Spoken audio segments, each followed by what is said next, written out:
دنیا اور آخرت میں کامیابی کا جو معیار ہے وہ ہم نے غلط سمجھا ہوا ہے۔ پوری دنیا میں یہ ذہن ہے کہ پیسہ ہے، عزت ہے، دولت ہے، شہرت ہے تو ہم کامیاب زندگی گزار رہے ہیں، اور اگر یہ نہیں ہے تو ہماری کوئی زندگی نہیں۔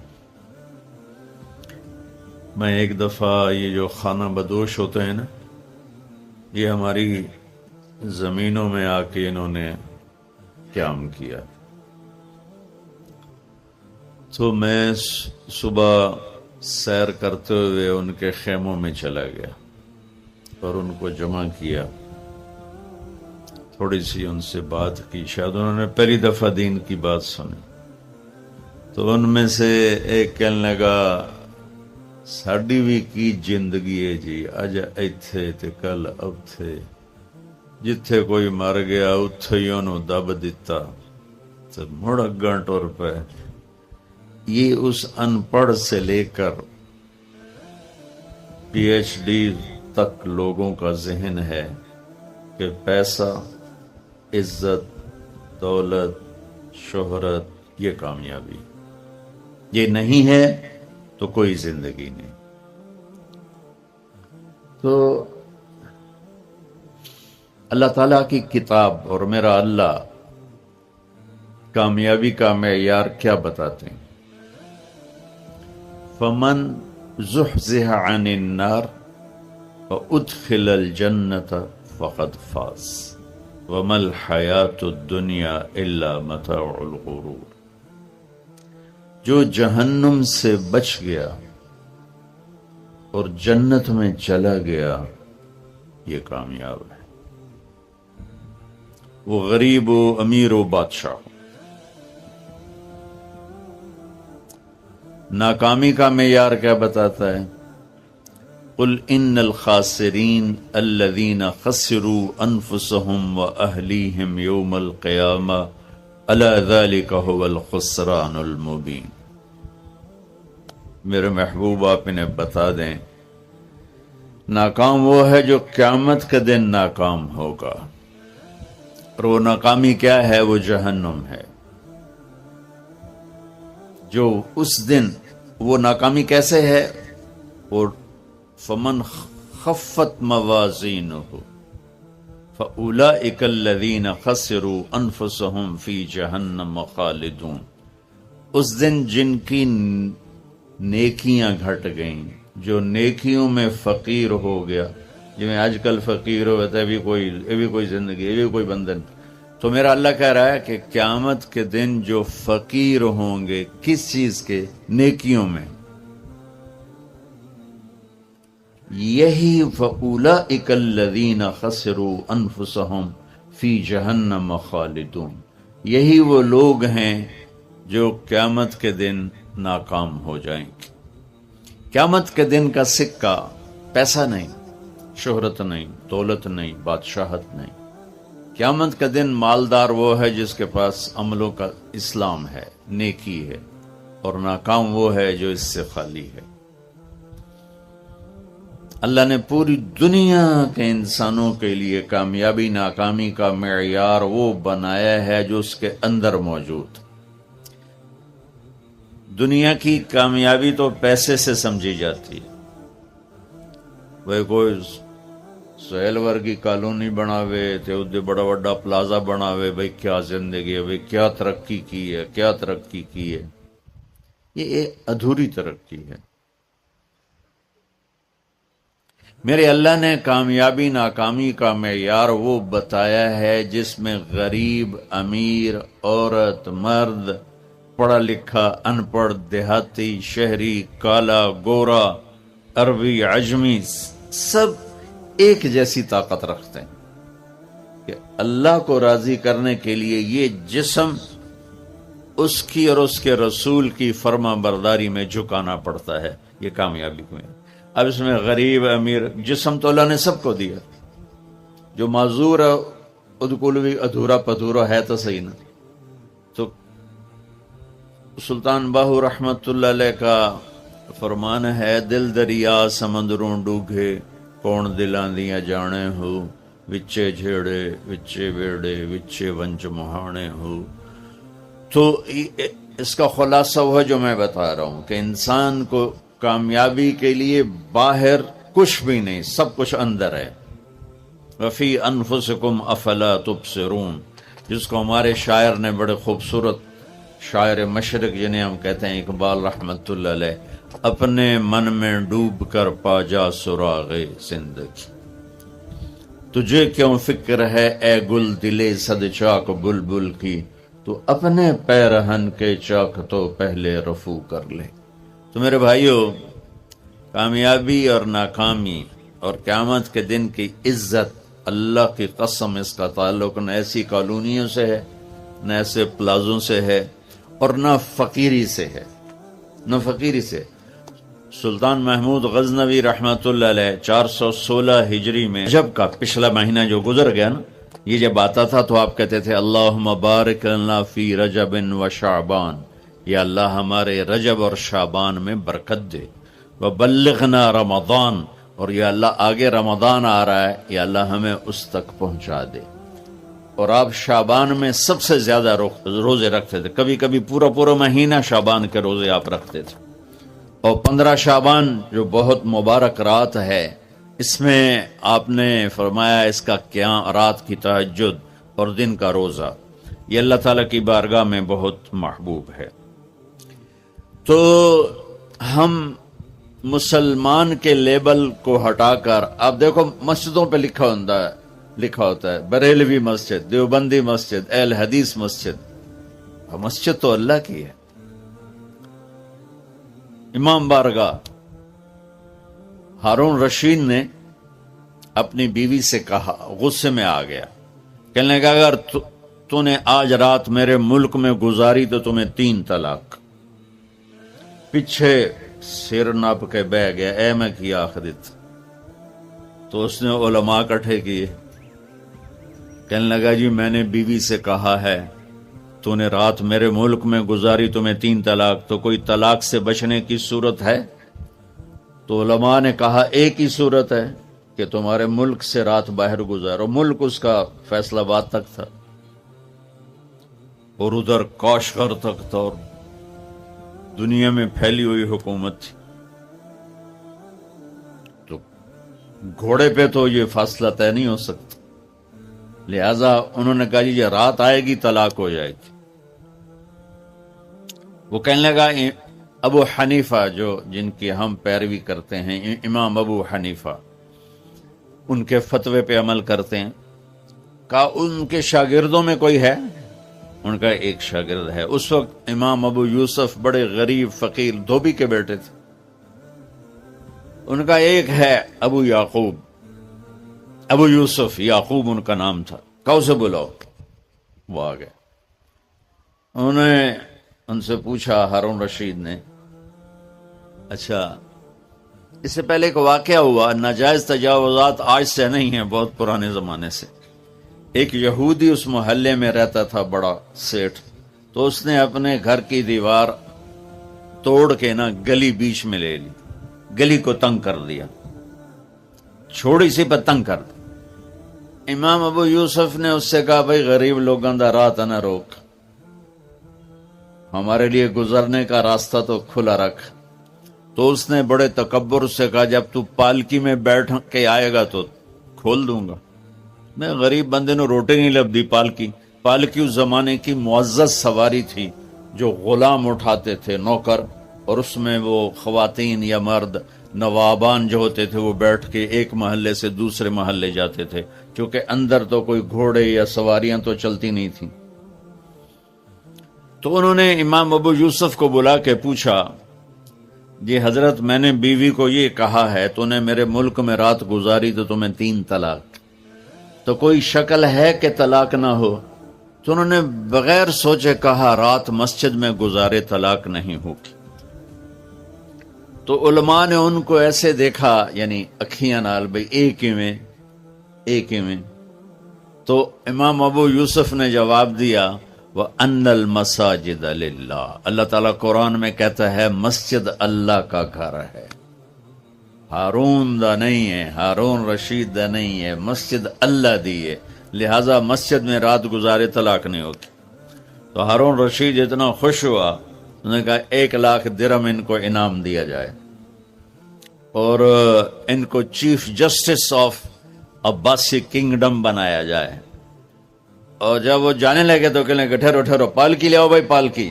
وہ پالکی آ کہ ان کو پالکی میں بٹھا کے گھر چھوڑا جائے۔ جب اپنی گلی کے کونے پر پہنچے تو کہنے لگے پالکی اتھے رکھ دو، انہوں رکھتے تھے۔ کوئی یہودی نو سدو، کوئی یہودی 4 دن پہلے دی گل ہے، یہودی نے دیکھا شاہی غلام شاہی پالکی تو کمبن لگ گیا، کہنے لگا دیکھ بھائی میں پالکی میں آ گیا ہوں، اب تو ہمارا راستہ کھول دے۔ کہا حضور بالکل تم نے دیوار توڑ کے پیچھے کر دیا۔ بھائی ہم مسلم ہیں، ہم مومن ہیں۔ ہاں اس امت میں عقائد کا بھی اختلاف ہے، اعمال کا بھی اختلاف ہے، لیکن اس کا مطلب یہ تو نہیں ہے کہ یہ بھی کافر وہ بھی کافر۔ ہر مکتب فکر یوں سمجھ رہا ہے کہ بس میں ہی مسلمان ہوں، باقی سارے کافر ہیں۔ یہ دیکھو میں تمہیں ہاتھ جوڑتا ہوں، ایسے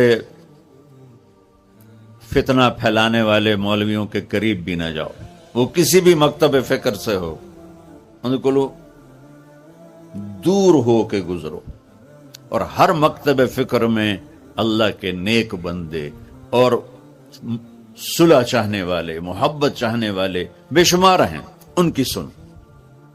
تو بھائیو کامیابی کا معیار ہے اسلام، ان الدین عند اللہ الاسلام، ومن یبتغ غیر الاسلام دینا فلن یقبل منہ، جو اسلام کے علاوہ کسی چیز کو اختیار کرے گا اللہ کہے گا مردود ہے۔ اسلام کیا ہے؟ میرے نبی پاک صلی اللہ علیہ وسلم کی لائی ہوئی مبارک زندگی۔ یا ابا سفیان جئتکم، کلمہ، نماز، روزہ، زکوٰۃ اور حج، یہ تو بنیاد ہو گئی۔ بنیاد کوئی ڈال دے تو وہ یہ نہیں کہتا جی یہ میرا گھر ہے، کہتا جی یہ گھر بن رہا ہے۔ بنیادیں پڑی ہوں، کوئی نہیں کہتا یہ مسجد ہے، کہ جی یہ مسجد مکمل ہوتا ہے، اتممہ ہوتا ہے پوری طرح مکمل کرنا اور اچھی طرح مکمل کرنا۔ جیسے اس میں اب قالین بھی بچھ گیا ہے اور چھت بھی پڑ گئی ہے اور باقی چیزیں بھی آ گئی، اس کو کہتے ہیں اتممہ۔ چھت پڑ جائے، لائٹیں نہ لگی ہوں، فرش نہ بنا ہو اور قالین نہ بچھو تو اتممہ کا لفظ نہیں بولا جائے گا۔ تو میرے محبوب نے فرمایا کہ میں تمہارے اخلاق کو پوری طرح مکمل کرنے کے لیے آیا ہوں۔ اور ادھر فرمایا اسلام کی بنیاد 5 چیزیں ہیں۔ تو بھائیو میرے نبی کا دین، میرے اللہ کا اتوارا ہوا اسلام مختصر 2 حدیثوں میں ہے، ایک کلمہ، نماز، روزہ، حج، زکوٰۃ، اور ایک اچھے اخلاق۔ ایک حدیث اور ساتھ سنا دوں تو اچھے اخلاق کیا ہوتے ہیں وہ سامنے آ جائے گا۔ میرے نبی سے پوچھا گیا یا رسول اللہ مل اسلام، عمر بن عبسہ نے پوچھا یا رسول اللہ اسلام کسے کہتے ہیں؟ تو آپ نے فرمایا اطعام الطعام و طیب الکلام، سبحان۔ آپ نے فرمایا اسلام ہے میٹھا بول بولنا اور کھانا کھلانا۔ یہ نہیں کہ ہر بولتے گال کرنی، ہر بولتے گال کرنی، کھوتے نوں میں گالیں کٹی جاندے ریڑیاں والے۔ تو میرے نبی نے فرمایا اسلام کیا ہے؟ میٹھا بول بولنا اور کھانا کھلانا۔ پہلی حدیث میں اسلام کیا ہے تو آپ نے کہا نماز پڑھنا، کلمہ پڑھنا، روزہ رکھنا، زکوٰۃ دینا، حج، یہ ابتدا ہے۔ اب تو آج کل کی مہمان نوازی یا چائے تو نہیں پیئیں گے، پہلے ہی نہیں کیتی جان، گڈی بھی تیار ہے تے کھانا بھی تیار ہے، کی کرو گے؟ وہ جو میں گڈی تے ہی جانا۔ ہمارے بچپن میں رات 12 بجے مہمان آتا تھا نا، تو ہماری دادیاں نانیاں کہتی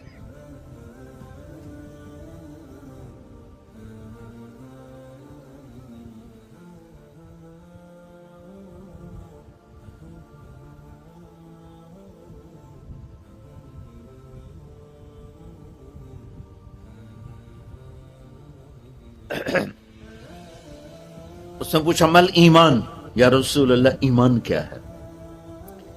تو اب دین مکمل ہو چکا نا، تو چھت بتائی جا رہی. اب نے کہا صبر و سماحہ، برداشت کرنا لوگوں کی، میں بدلہ لے کے چھڑوں گا نہیں، یہ ایمان کی اعلیٰ تصویر نہیں ہے. آپ نے کہا صبر کرنا، پھر صرف صبر نہیں کرنا، والسماحہ، اور معاف کرنا. سبحان اللہ، کیا خوبصورت ایمان بتایا. اور میرے نبی نے کر کے دکھایا. 21 برس جو قتل کے منصوبے بناتے رہے، 21 سال.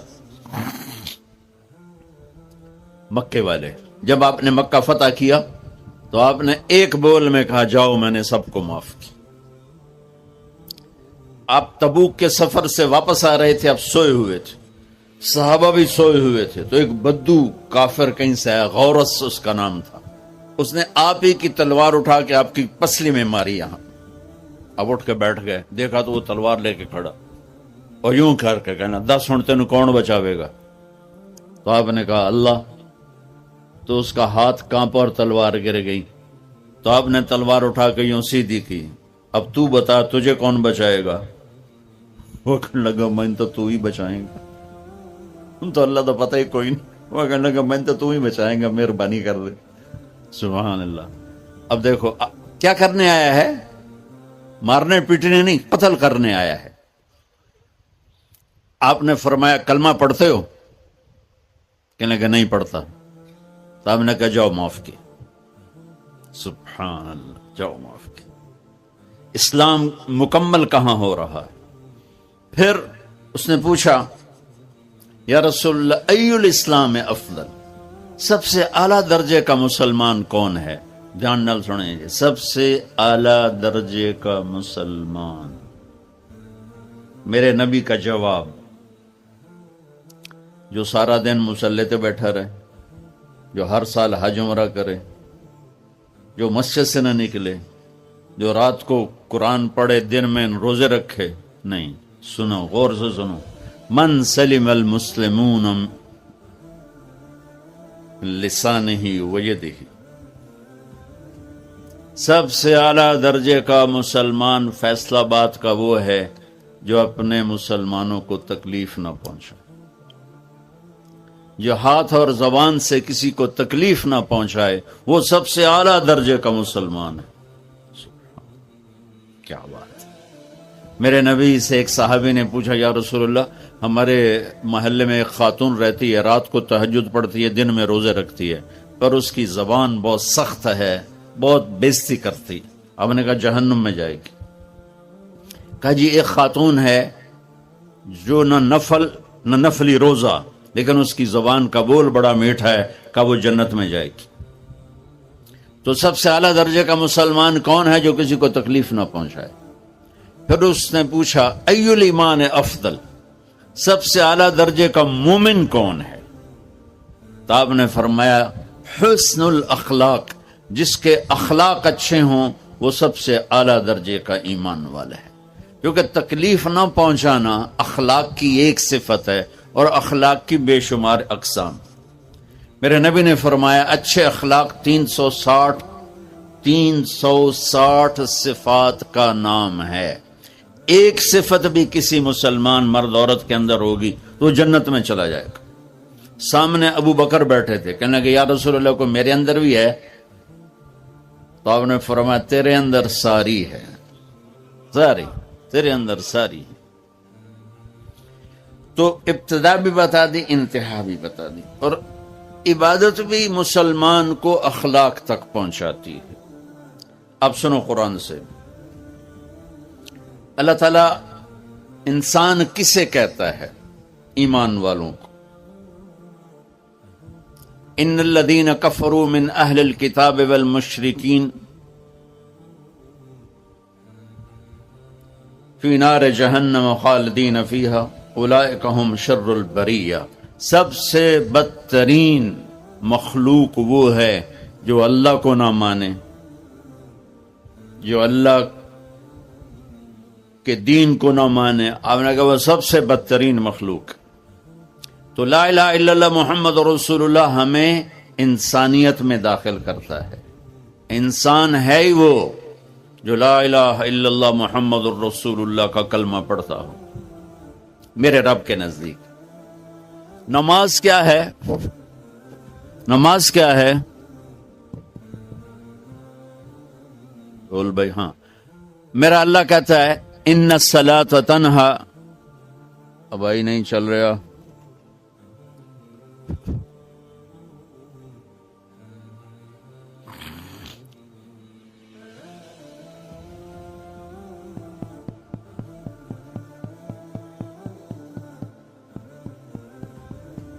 تھوڑی آواز ہے. نماز کیا ہے؟ ان الصلاۃ تنہا عن الفحشاء والمنکر. تم نماز پڑھو، یہ تمہیں بد اخلاقی سے بچائے گی اور یہ تمہیں گناہوں سے بچائے گی. تو نماز بھی انسان کو اخلاق تک لے جا رہی، فحاشی سے بچائے گی، گناہوں سے بچائے گی، اخلاق کی طرف سفر. روزہ آ رہا ہے. روزہ کس لیے ہے؟ کتب علیکم الصیام کما کتب علی الذین من قبلکم لعلکم تتقون. تم پر روزہ فرض کیا ہے جیسے پہلوں پہ کیا تھا تاکہ تم تقوی والے بن جاؤ. تقوی والے کون ہیں؟ وسارعوا الی مغفرۃ من ربکم وجنۃ عرضها السماوات والارض اعدت للمتقین. کہ میرے بندو دوڑو جنت کی طرف جو تقوی والوں کے لیے. متقی کون ان دن تقوی والے یا اللہ کا؟ الذین ينفقون فی السراء والضراء کا جو میرے نام پہ سخاوت کرتے ہیں، چاہے تنگ دست ہوں چاہے پیسے والے ہوں، چاہے تھوڑا مال ہوئے چاہے زیادہ مال ہوئے، وہ میرے نام پہ خرچ کر دیں. الکاظمین الغیظ جو غصے کو پی جاتے ہیں، والعافین عن الناس اور جو لوگوں کو معاف کر دیتے ہیں. اللہ تعالیٰ کہہ رہا ہے یہ تقوی والے ہیں. تو روزہ بھی اخلاق پہ لے جا رہا ہے. فمن فرض فیہن الحج فلا رفث ولا فسوق ولا جدال. میرے رب نے کہا حج کا ارادہ کر لیا ہے تو زبان کی گندی، زبان کا گندا لہجہ اور زبان کے گندے بول سے بچو، لڑائی سے بچو، گناہوں سے بچو. تو حج بھی میٹھے بول پہ لا رہا ہے، لڑائی سے بچنے پہ لا رہا ہے، نافرمانی سے بچنے پہ لا رہا ہے. خذ من اموالہم صدقۃ تطہرہم وتزکیہم بہا وصلی علیہم. میرا رب فرما رہا ہے میرے محبوب ان سے زکوٰۃ لیں اور ان کو پاک کریں اور ان کا تزکیہ کریں، ان کو ایک اچھا انسان بنائیں. زکوٰۃ ہو اخلاق بنتے ہیں، روزہ ہو اخلاق بنتے ہیں، حج ہو اخلاق بنتے ہیں، نماز ہو اخلاق بنتے ہیں، کلمہ ہو انسان بنتا ہے. یہ اتنا زور کیوں دیا ہے اخلاق پر کہ میرے بھائیو اچھا معاشرہ جو وجود میں آتا ہے وہ ایک دوسرے کو معاف کرنے سے وجود میں آتا ہے. مسجد نماز کے لیے ہے اور نماز ایک انفرادی عمل ہے جو کر کے میں گھر چلا جاتا ہوں، دفتر چلا جاتا ہوں. پڑھوں نہ پڑھوں، نہ پڑھنے کا گناہ مجھ پر، پڑھنے کی نیکی مجھ پر. لیکن اگر میرے اخلاق برے ہیں، روزہ میری چیز ہے، رکھوں اجر، نہیں رکھوں پکڑ، زکوٰۃ دے دوں اجر نہ دوں پکڑ، حج کر لوں اجر نہ کروں پکڑ. صرف میری ذات سے کے گرد ہے نماز بھی، روزہ بھی، حج بھی، زکوٰۃ بھی. لیکن برے اخلاق جتنا معاشرے میں میرا اثر ہے وہاں سب تباہی پھیلا دیں، اور اچھے اخلاق جتنا معاشرے میں میرا اثر ہے وہاں خوبصورتی کو پھیلا دیں. عبادت چھپ جاتی ہے. میں نے فجر پڑھی ہے کہ نہیں پڑھی آپ کو پتا ہے؟ بولو، آپ نے پڑھی ہے یا نہیں پڑھی؟ مجھے کوئی پتا ہے نہیں ہے. لیکن یہاں بیٹھ کے اللہ نہ کرے میں فرقہ واریت کی بات کروں، آپ سب کو پتا چلے گا کہ نہیں چلے گا کہ مولوی اگلا آ رہا ہے. اور یہاں بیٹھ کے میں محبت کی بات کروں تو آپ کو پتا چلے گا کہ نہیں چلے گا کہ یہ محمد مصطفیٰ صلی اللہ علیہ وسلم والے اخلاق بتا رہا ہے. تو اخلاق چھپتے نہیں، برے ہوں یا اچھے ہوں، ظاہر ہوتے ہیں. اور سب سے زیادہ اس آدمی کا خاندان، جس آدمی کو بدتمیزی کی عادت ہے، وہ بیوی کے دل کو برباد کر دے گا، ماں باپ کے دل کو برباد کر دے گا، اولاد کو برباد کر دے گا، دوستوں کو، نوکروں کو برباد کر دے گا۔ اس کے نوکر سامنے کہیں گے میاں صاحب، شیخ صاحب، سیٹ صاحب، خان صاحب، اتھے جا کے گالی کڈھن۔ اور جس کے اخلاق اچھے ہوتے ہیں وہ اپنے گھر کو خوبصورت بنا دیتا ہے، رشتوں کو خوبصورت بنا دیتا ہے، ملازموں کو خوبصورت بنا دیتا ہے، اپنے کاروبار کو، اپنی زندگی کو، ہر پہلو اس کا خوبصورت ہو جاتا ہے۔ اچھے اخلاق لباس کی طرح ہیں جو میرا ہر عیب چھپا لیتے ہیں، اور برے اخلاق ننگے آدمی کی طرح ہے جس کا ہر عیب سامنے آ جاتا ہے۔ تو بھائیو، رمضان المبارک قریب ہے، 15 شعبان بھی قریب ہے، آج غالباً 13 ہے، 14 ہے، آج 14 ہے، تو کل کا روزہ رکھو اور رات کو اللہ سے مانگو تو دعائیں قبول ہیں۔ اور اس رات میں بھی اللہ تعالیٰ فرماتا ہے، میرے نبی نے فرمایا کہ میں سب کی بخشش کرتا ہوں جو اٹھے ہوتے ہیں، رو رہے ہوتے ہیں، 5 آدمیوں کے سوا، 5 انگلیاں۔ پہلا سنو، مشرک، دوسرا شاحن، دل میں بغض کینہ رکھنے والا، تیسرا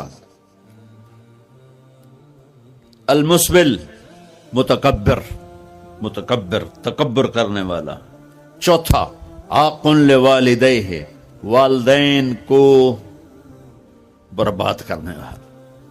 ایک ہوتا ہے کبھی کبھی اونچا بول ہو جائے گستاخی کا، اس کو نافرمانی کہتے ہیں۔ عاق ہوتا ہے پھاڑ دینا، ایسا پھاڑنا کہ جڑ نہ سکے، جو والدین کے جگر چیر دے اور ان کے کلیجے جلا دے، اس کی اس رات بخشش نہیں ہوتی۔ وہ مدمن خمر، اور روز شراب پینے والا، عادی نشے والا، ایک اس کی بخشش نہیں ہوتی۔ بخشش نہ ہونے کا کیا مطلب ہے؟ کہ یہ شرک سے توبہ نہیں کرتا، معافی نہیں ہے، یہ کینہ اپنے دل سے نہیں نکالتا، معافی نہیں ہے، یہ تکبر نہیں چھوڑتا، معافی نہیں ہے، یہ والدین کی نافرمانی نہیں چھوڑتا، معافی نہیں ہے، یہ شراب نہیں چھوڑتا، معافی نہیں ہے۔ اگر یہ چھوڑ دے سب معاف۔ ادھر یہ توبہ کرتا ہے، ادھر اللہ سارے گناہوں کو دھو کے پاک کر دیتا۔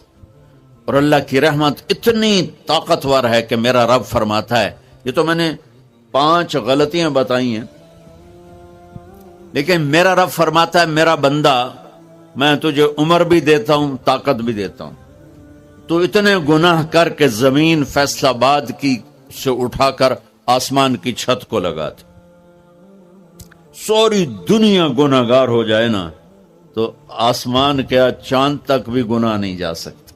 اور میرا اللہ کہہ رہا ہے ایک مرد عورت اتنے گناہ کرے کہ آسمان کی چھت کو لگا دے، پھر صرف ایک دفعہ مجھے کہے یا اللہ معاف کر، تو میں سارے ہی معاف کر دوں۔ تو بھائیو، یہ رات بھی معافی مانگنے کی ہے۔ اور اگر رمضان کا مہینہ تو پورا معافی کا مہینہ ہے کہ دوزخ کے دروازے بند ہو جاتے ہیں، جنت کے دروازے کھول دیے جاتے ہیں، شیطان قید۔ آپ دیکھتے نہیں نمازی کیوں بڑھ جاتے ہیں رمضان شریف میں؟ کہ وہ نامراد قید ہو جاتے، تو کسی کو زنجیروں میں باندھا ہو وہ چل تو نہیں سکتا، چھوڑ دو زنجیریں تو چل پڑے گا۔ تو اللہ تعالی ہم سب کی حفاظت فرمائے، کوئی دعویٰ نہ کرے، لیکن جو تھوڑا سا غفلت میں ہوتا ہے تو ایمان کمزور ہوتا ہے، انہوں تو شیطان بن کے جامع نہیں دیتے۔ جمعے جاواں گے، جمعے کئی جمعہ بھی نہیں پڑھتے، عید تے جاواں گے، کوئی عید بھی نہیں پڑھتا۔ یہیں یہ ایک نگینہ سینما کے مالک نے بیان کروایا تھا اور اس نے بعد میں اس سینما کو گرا دیا، آج کل وہ کینیڈا میں ہوتا ہے۔ تو وہ سینمے کا جو تھا نا مینیجر، وہ میرے پاس آیا، کہا مولانا آج میں پہلی نماز پڑھی ہے۔ وہاں ہم نے مغرب کی نماز پڑھی، اس کے بعد بیان ہوا، بیان کے بعد وہ اتنا ہنگامہ ہوا کہ رش بہت تھا تو وہاں نماز پڑھی نہیں جا سکے۔ ہم نے کہنے لگا، میں چل رہا تھا میرے ساتھ ساتھ، مولانا آج میں پہلی نماز پڑھی۔ میں نے کہا کیا مطلب؟ کہا جی یہی کہ آج زندگی دی پہلی نماز پڑھی ہوگا راؤنڈ اباؤٹ 40-45 سال کا. میں کہا پہلی نماز؟ ہاں جی پہلی نماز. جمعہ پڑھا؟ نہیں کدی نہیں. عید؟ نہیں کدی نہیں. اج پہلی نماز تواڈے پیچھے پڑھی ہے. شیطان جب قید ہوتا ہے تو زنجیریں کھل جاتی ہیں تو نمازی بڑھنا شروع ہو جاتا ہے. اس کے بعد جو گھٹتے ہیں نا تو شیطان کی وجہ سے نہیں، اپنی عادت اور سستی کی وجہ سے. پہلے 2-3 دن بڑا جوش ہوندا ہے، پھر اس کے بعد گھٹتے ادھے کو پھر نکل جاندے ہیں، ادھے رہ جاندے ہیں. تو تراویح میں پہلے پوری مسجد بھرے گی، پھر ایک صف جائے گی، پھر دوسری جائے گی، پھر تیسری جائے گی. تو بھائیو یہ رمضان آ رہا ہے، دیکھو میں ہاتھ جوڑتا ہوں، نماز 5 وقت سارا سال فرض ہے، لیکن روزے کی برکت سے کیا ہوتا ہے، شیطان قید ہو جاتا ہے تو وہ سارے بھاگے آ رہے ہوتے ہیں. اللہ سے مانگ لو اس رمضان میں کہ یا اللہ ایسی توفیق دے کہ موت تک نماز نہ چھوٹ. رمضان میں بہت سے لوگ رشوت لینا چھوڑ دیتے ہیں کہ نہیں جی ہن رمضان شریف آ گیا. اور رمضان شریف بھی تو آیا ہے، لیکن اصل میں شیطان قید ہوا ہے تو اب کہہ رہے نہیں ہن رشوت نہیں لینی، مہینے بعد لواں گے. ڈنڈی مارنے والا کہتا ہے نہیں صحیح تولنا ہے، پھر رمضان تو بعد کٹھی کسر کر لواں گے. وہ کیا وجہ ہے پیچھے؟ ایک تو رمضان کی برکات ہیں، اور ایک شیطان کا قید ہونا ہے، اور ایک جنت کے دروازوں کا کھل جانا، دوزخ کے دروازوں کا بند ہونا، اللہ کے عرش کا پہلے آسمان پہ مستقل ڈیرا ڈال دینا، اور پھر اعلان کرنا ہے کوئی بخشش آنے والا ہے، کوئی معافی مانگنے والا ہے، کوئی توبہ کرنے والا ہے، کوئی جنت مانگنے والا ہے، کوئی دنیا مانگنے والا، آؤ مانگو. اور ایک فرشتہ اعلان کرتا ہے اے بھلائی کے چاہنے والے شاباش آگے بڑھ، اور دوسرا فرشتہ اعلان کرتا ہے اے برائی کے کرنے والے بس کر اور واپس آ جا، بس کر اور واپس آ جا. رمضان کا مطلب ہے جل جانا، رمضان کے لفظ کا مطلب ہے جل جانا. جلنے کا مطلب کیوں ہے اس میں کہ رمضان میں اللہ سارے گناہوں سے اپنے بندوں کو پاک کر دیتا ہے اور ان کے گناہوں کو جلا دیتا ہے، جس سے وہ پاک ہو کر جیسے سونا آگ میں جل کے خالص ہو کے باہر آتا ہے، روزہ رکھنے والا بھوک کی آگ میں جل کے خالص ہو کے باہر آ جاتا ہے، اللہ اس کے سارے گناہ معاف فرماتا ہے. تو میرے عزیز و رمضان شریف آ رہا ہے، اپنے دل کو کینہ سے صاف کرو، بغض سے صاف کرو، نفرت سے صاف کرو. کسی سے لڑے ہوئے ہو اللہ کے واسطے صلح کر لو، یہ لڑنے کی جگہ نہیں ہے، محبت کر کے جاؤ تو اللہ بڑے اونچے عالی درجات نصیب فرمائے گا. اور اللہ تعالیٰ موقع دے تو رمضان میں ایک 3 دن تبلیغ میں اللہ کے راستے میں ضرور لگا لینا. تو سارے بھائی نیت کرتے ہو؟ سنتیں پڑھ. کمایا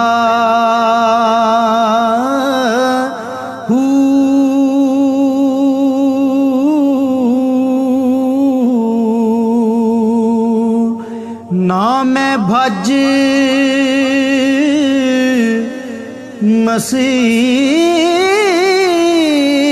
مسیتی وڑیا